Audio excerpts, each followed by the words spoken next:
today let's talk about Marfan syndrome. Okay.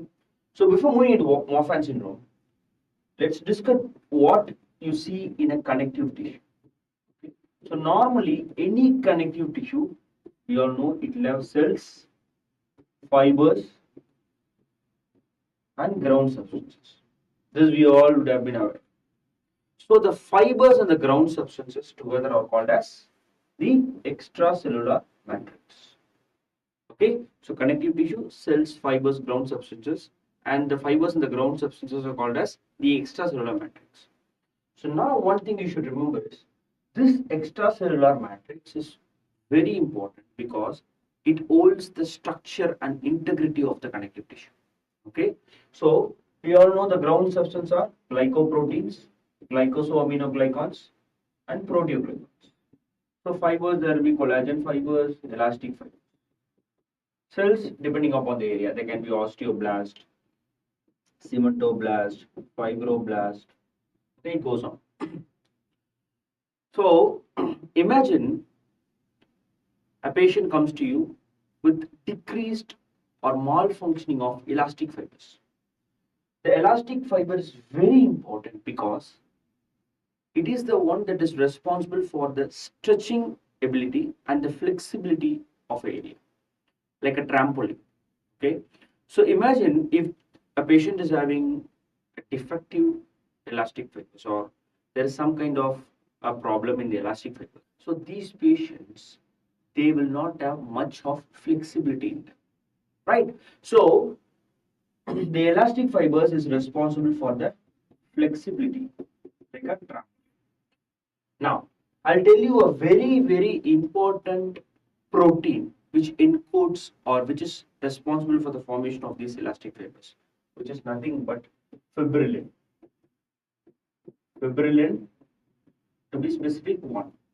So the fibrillin 1 is one of the major glycoprotein which is responsible or it encodes the elastic fibers. It is responsible for the stretchability or the flexibility of the elastic fibers.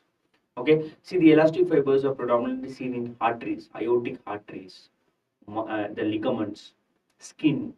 Okay, so these should have enough flexibility and strength. Okay, so the protein which encodes the elastic fibers will be fibrillin 1. So am I right in saying that anything which affects fibrillin 1 will affect elastic fibers, which in turn is going to affect the arteries, the ligaments, and the flexibility of a person? Am I right? Yes. So what happens in Marfan syndrome is there is going to be mutation in FBN1 gene. Okay, so the FBN1 gene is mainly responsible, or it is the gene that produces this fibrillin 1. So genes produces proteins. We have heard of it in the past videos. So FBN1 gene produces fibrillin 1, which in turn is one of the major protein that encodes the elastic fibers.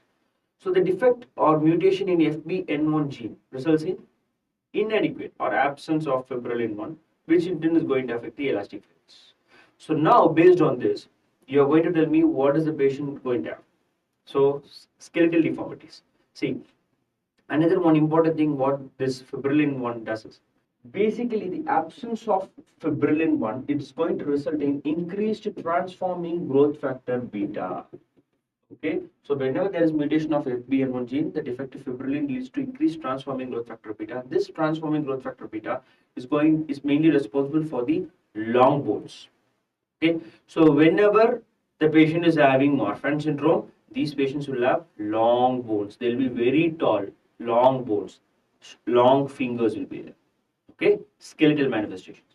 Skin, you see, major stretches will be there. O stretches will be there. Okay. In the lungs, you can see the patient will be having pneumothorax. Why? Because there will be formation of air bleps. There is nothing but clusters of fluid, air-filled bleps will be there.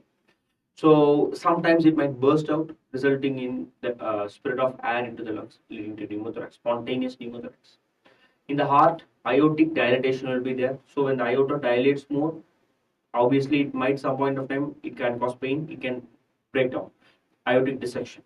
Okay, and then these patients will also have some neurological deficits, and in the high, if you see, these patients will have lens dislocation. Why? Because the fibrillin 1 is mainly responsible for the zonular fibers. Okay, the zonular fibers are the one that keeps the lens in position.